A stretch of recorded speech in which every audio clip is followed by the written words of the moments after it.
Good morning to you, and happy birthday to my Lucy girl. This is a song inviting us all into this space and this time. So when it becomes familiar, the refrain is simply, all are well, come here. All are welcome here. I invite you to sing.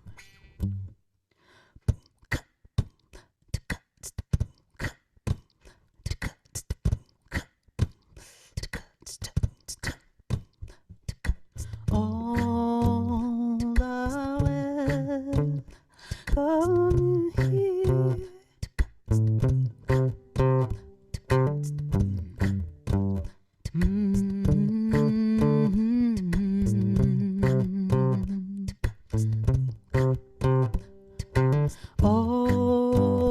are well, come here.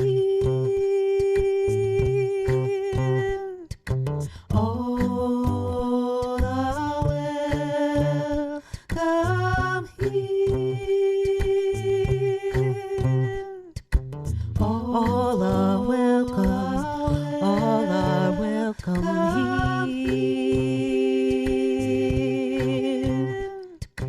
All are welcome, all are welcome here. All are welcome, all are welcome here. All are welcome, all are welcome here. Everyone come, everyone come, everyone come. You're all welcome, you're all welcome, all are welcome, all are welcome, all are welcome.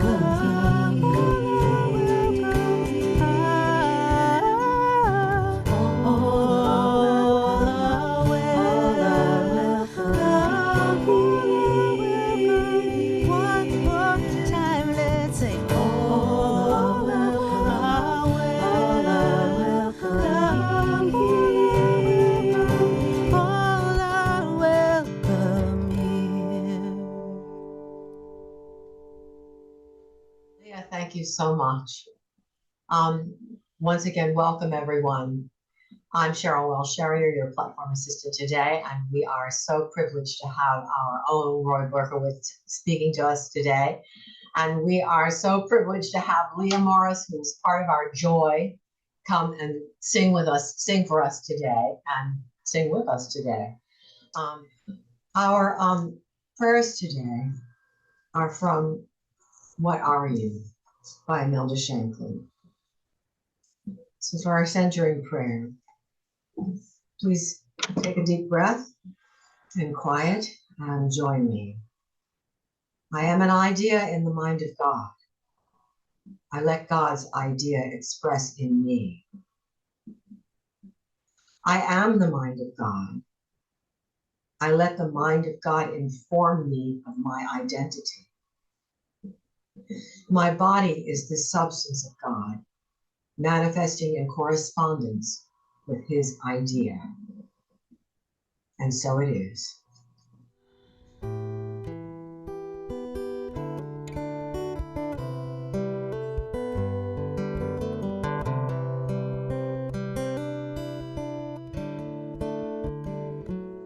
Here we are in the wake of another sleepless night, another morning we all hope would never come.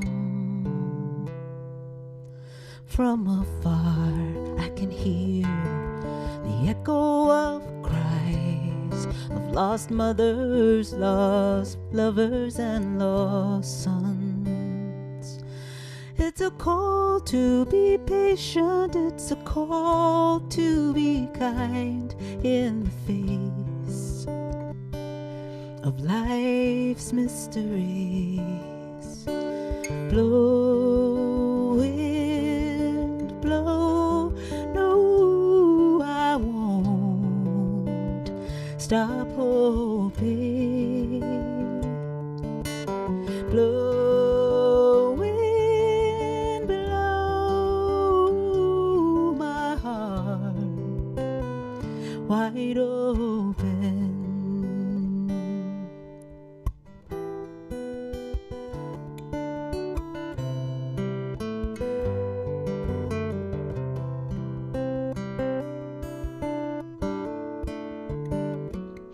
Here I am, so small. My hands are tiny things. What can I do to be of help at all? Well, I got music, a kind word, $1 and a smile. I will give everything I am to keep us all from falling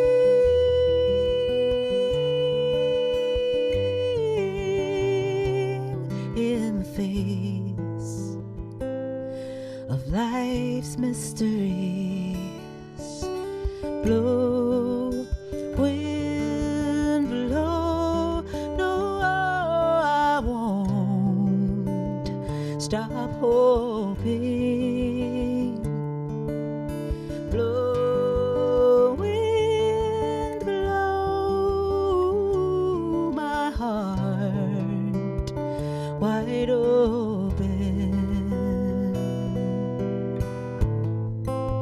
and let me be the face of change I want to see.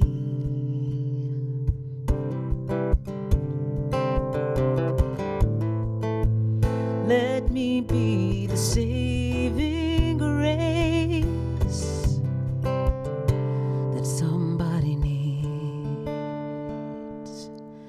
when the old wind blows. No, I won't stop hoping.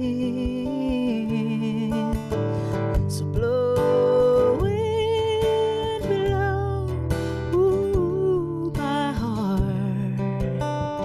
wide open. Blow, my heart wide open.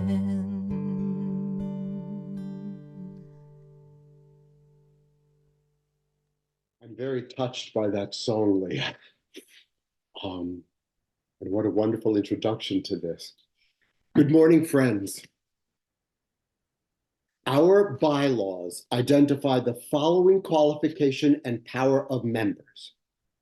A member of Unity Center DC shall endeavor to live in accord with the principles of love and truth as taught by Jesus Christ in unity, and to further the work of this ministry through active participation and support.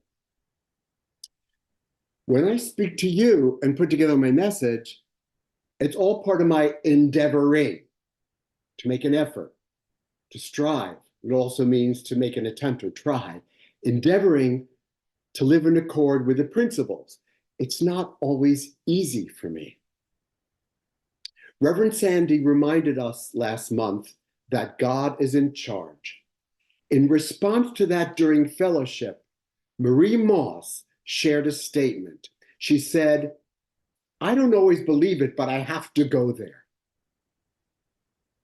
That hit me and stuck with me. How? How do we go there when we don't always believe it these days? For some of us, it's quicker to get there than for others. How do you do that? I don't always go there automatically, and I don't get there each time. I endeavor to get there each time. Coming here helps me strive to get there versus attempting or trying, which feels less committal to me. Coming here reminds me to be in the world, not of the world. To be in the world, to be present, to serve, to partake of the pleasures and the pain with awareness yet equanimity and evenness of mind under stress. While to be of the world is to be constituted by the world, therefore be controlled, dominated by the elements of the world, to immerse ourselves in world values. And what values and elements we are witnessing and experiencing these days. How can we possibly be moved by the sorrows of others without becoming controlled or dominated by them?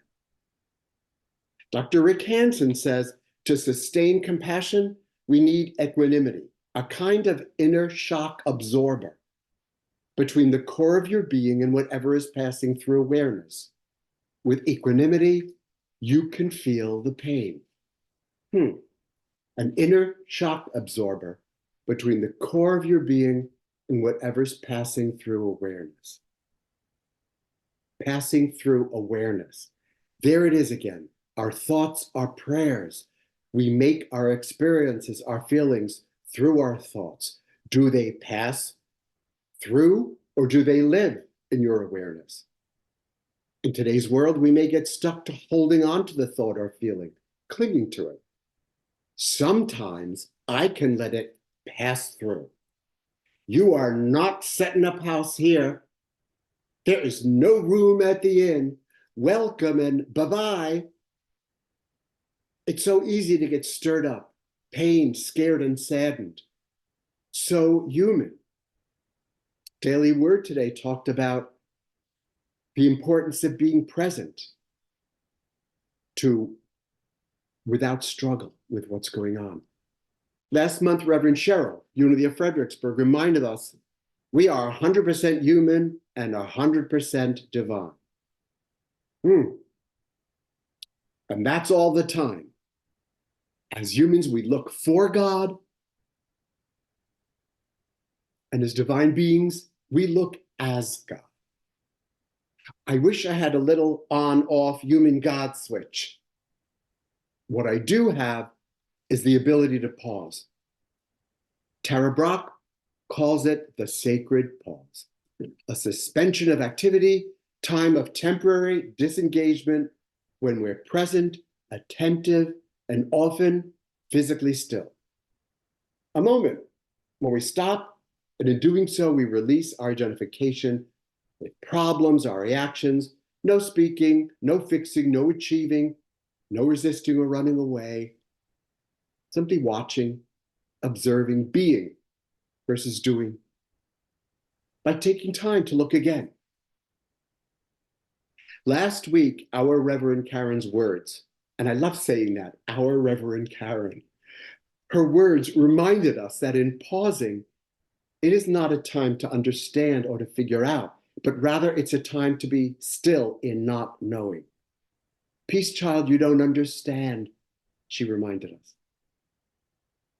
Viktor Frankl, who wrote Man's Search for Meaning, who was in a concentration camp, a psychiatrist, between stimulus and response is that space, he said, and in that space is our freedom. Between the news of civilians being killed, hostages taken, and my response is a space. Between a friend being diagnosed with something and my response is a space. Between me hearing my stroke is still a mystery, even to the doctors at the Mayo Clinic, and me thinking, what the hell? I mean, what the heck, Drew? What the heck is a space? And in that space, we're connecting with the source of our energy, but we have to be aware of that space to pause. Even a short pause is a portal to our potential. It gives us access to our nature. Pausing gives us the chance to choose the divine to help us look as God, not getting lost in overreacting to jump to conclusions or clinging between stimulus and response. Interrupt the pattern of reactivity that keeps you in suffering. We frantically try to manage what is happening. So I need to stop, bring pause to a situation, which I get stirred up, breathe again, scan the body. It's the breathing that anchors me. Another friend, it's the sound. PAUSE. Please assist until reality enters. That's from Al-Anon. Also from Al-Anon, my thinking needs to be cleared of pigs.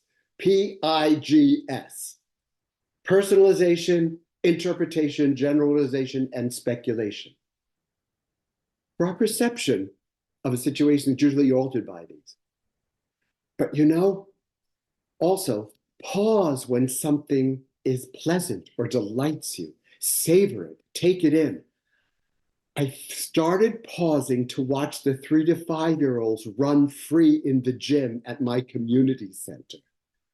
And I'm thinking, Okay, I'm pausing to watch unbridled delight.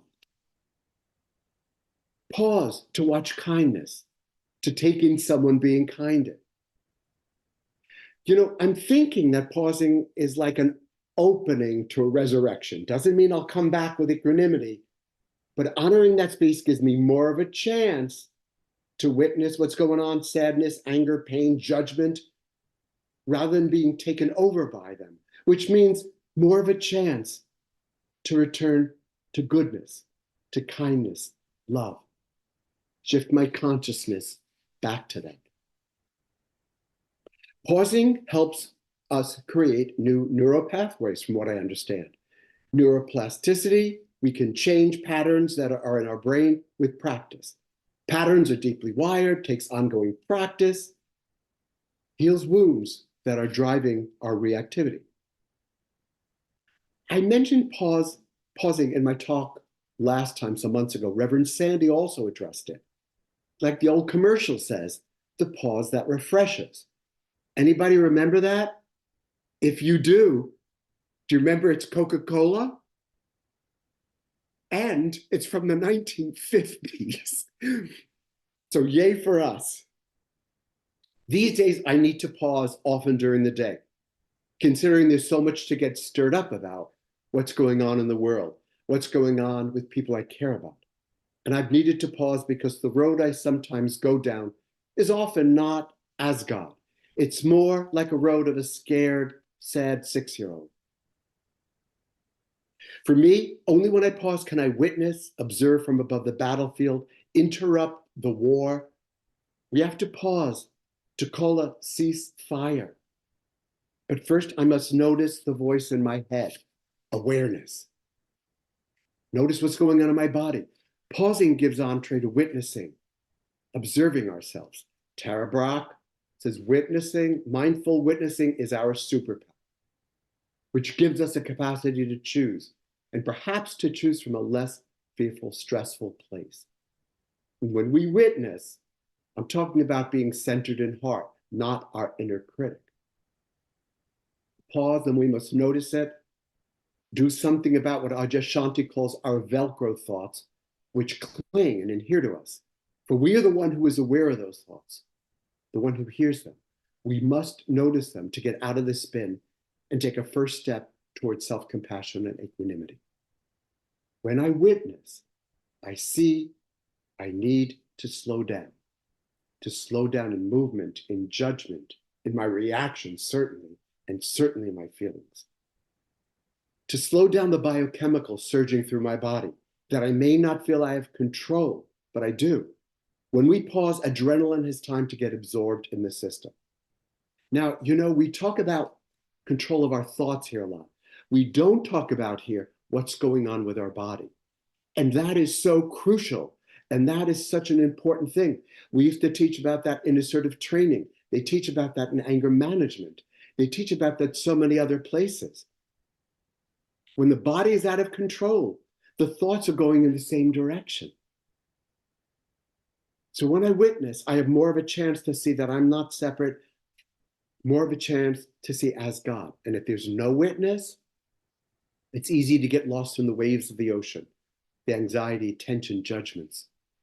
Healing comes when we reconnect with a larger view of the ocean, witnessing the waves, becoming a witnessing awareness rather than reacting from our story, our past, our trauma. Jim McDermott says, when we hold on to a story, thought, or feeling too tightly or identify with it too fully, that becomes the God we worship. What was a source of liberation becomes our new jail. We're Gollum screaming for our precious. You might remember, or not, in Lord of the Rings, Gollum was torn between his lust for the ring and his desire to be free of it. The ring's influence twisted his body and his mind. We clutch as if our thoughts and feelings were treasures. Our precious. As if in giving them up, we would lose ourselves, lose our past, our traumas, our reactions, responses, which would become our identity. And that sure gets in the way of us living the truth we know, the truth we hear each Sunday, and perhaps the truth we grapple with during the week. Okay, let's go from pausing to action. Principle 5. Thought. Through thoughts, words, and actions, we live the truth we know. Words One Unity Church translated it, and I love this. I make a difference. An act born of love. There's the importance of intention, but also the skill of execution. For action can ease despair. Rick Hansen says, consider humanity in general, as well as non-human animals, and see if something is calling to you, not to burden you, but to push against helplessness and despair. Helping others is a way to push back against helplessness and despair. There it is yet again. How many times have we heard giving and receiving are one energy flow? And do you know, with all the things that I struggle with in unity, that ain't one of them. Giving and receiving, one energy flow. What have you done to help others? What are you currently doing? Imagine how all this has rippled out into the world in ways seen and unseen. What Marie's statement did for me and how that helped me. Hansen says the truth of what you have given rests alongside the truth that there is still so much suffering. And knowing the one will help your heart stay open to the other. I thought that was beautiful. The truth of what you have given rests alongside the truth that there is still so much suffering. And knowing the one will help your heart stay open to the other. So, giving kindness helps our hearts stay open to the suffering. In his poem, Yes, William Stafford reminds us it's more than kindness that helps us stay open. He writes, excuse me, it could happen anytime. Tornado, earthquake, Armageddon. It could happen, or sunshine, love, salvation. It could, you know. That's why we wake and look out. No guarantees in this life. But some bonuses like morning. Some bonuses like right now, like noon. Some bonuses like evening. Take a moment and think. What bonuses would you have listed if you wrote this poem? No guarantees in this life. But some bonuses like what?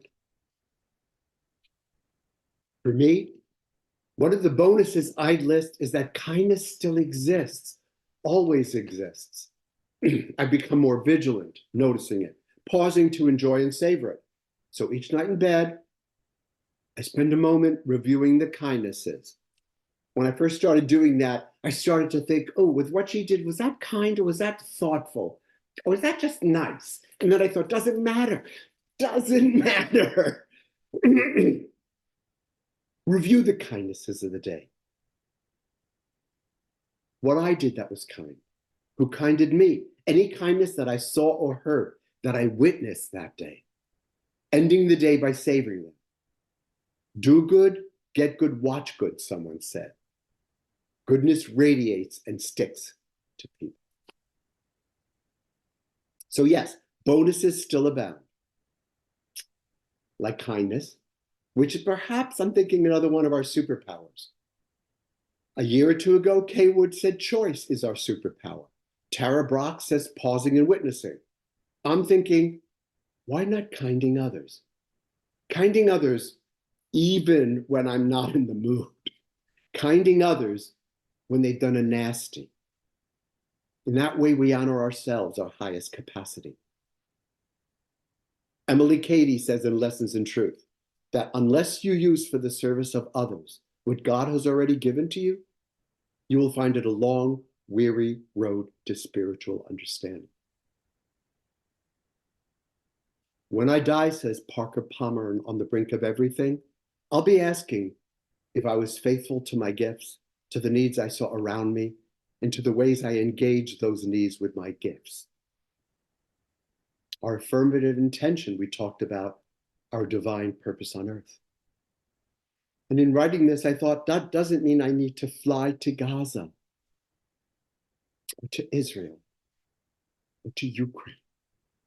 We don't need to do all things, just the one or ones that are ours to do. And sometimes that are right in front of us. Someone else wrote, if you want to help but don't know how, begin in relationship. Who in your life is hurting from what's going on? Offer a walk with them, listen to them. There's no fixing grief, only bearing it together. If you are falling apart, your breathlessness is not a sign of your weakness, but of your strength, of how deeply you feel the horror, how deeply you care. You still feel. And that matters in a world that wants us to feel nothing. Who can feel it with you, breathe with you? He goes on to say, opening our hearts to grief, others and our own, is how we hold our humanity in a world that would destroy it. It's how we will begin to survive this. So, perhaps, our most powerful response to the horrors is to refuse to surrender our humanity, not being ignorant of our feelings, of the grief, which also means the caring which lies under it. The moment we allow our hearts to go numb is the moment we shut down our humanity. I've been thinking about this. I don't have an answer. I don't have the truth for you.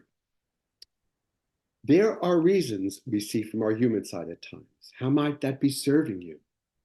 Perhaps we even need to stay with that part of us more for a bit at times. Would we lose something significant if we weren't in the struggle? I don't know. But it's important to remember we have the divine too available 24/7. And where else but the divine is the heart going to get strength? Last week, Maria Jessup shared something she had been told. You have to sweat out your own spirituality.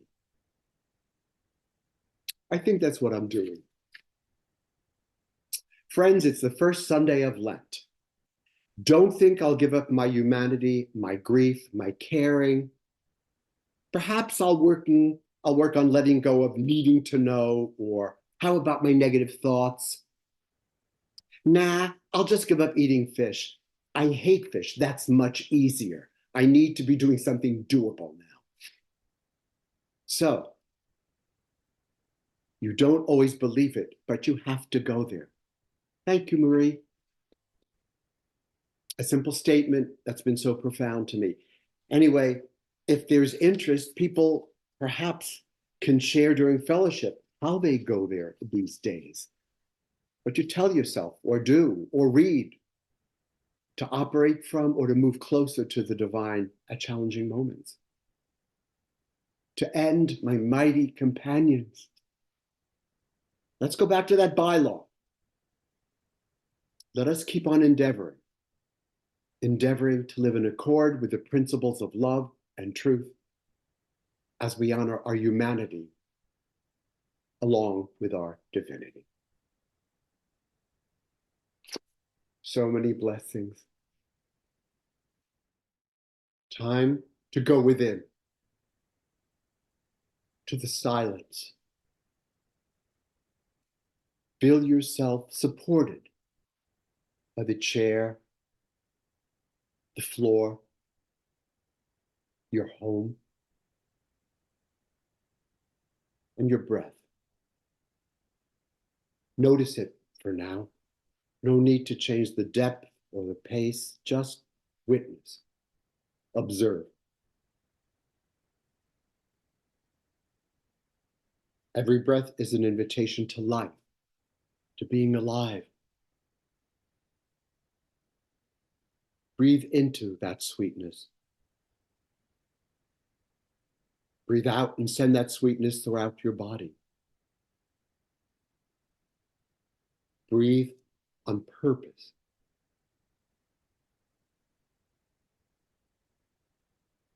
Open the 5 million pores of your skin and inhale through them. Exhale through them, releasing what you don't need.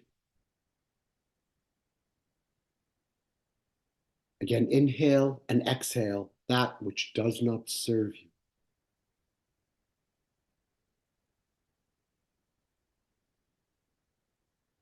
Observe as thoughts come and go. This isn't the time to try to understand, to attach, to problem solve the things that float to the surface in your consciousness. Just notice and observe as they flow past. Life can't be based on what is passing. It can't be based on transitory images, so let them dissolve like snowflakes falling on a warm pond. It's time to pause. Pause and experience being filled with divine life, embraced in divine love, and guided by divine light. The silence welcomes us. Here, I'm here, Spirit. You're here. We are here together. Together in silence.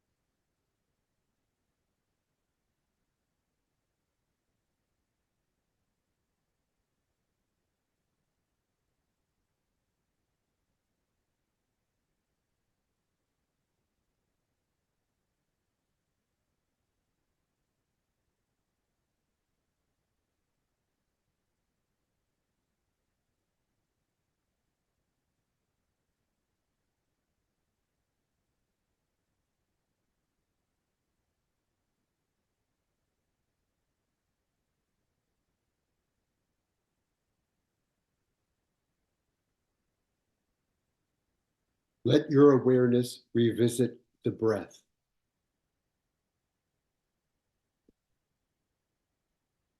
Invite the breath in and affirm, my very essence is of spirit. And let the room gently welcome you back.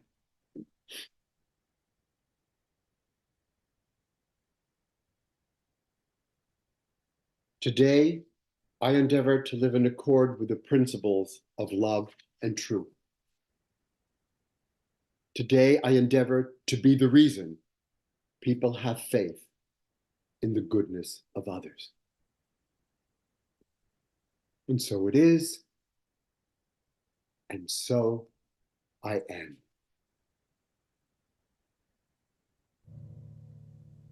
Today, I choose to be the reason people have faith in the goodness of others.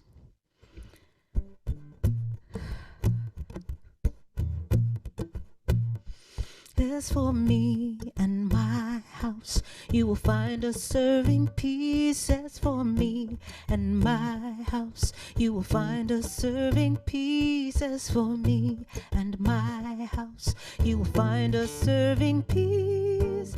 Peace for all right now. Want to sing with me?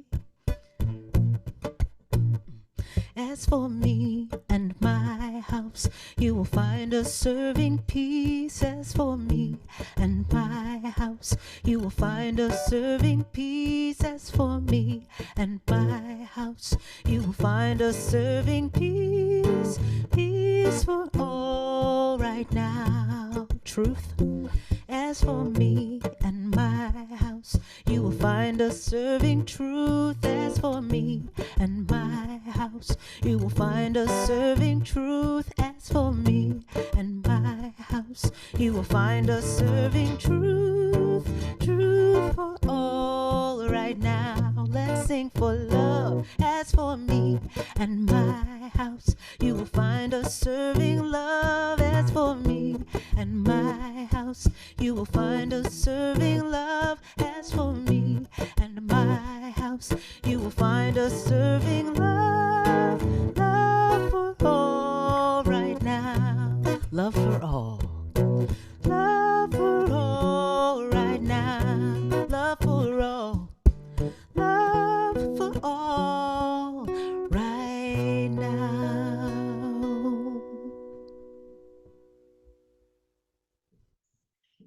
This is also from Imelda Shanklin's What Are You? God's world is the real world. In God's world, life is eternal. In God's world, good is unending. I live in God's world of eternal life and endless good. And so it is.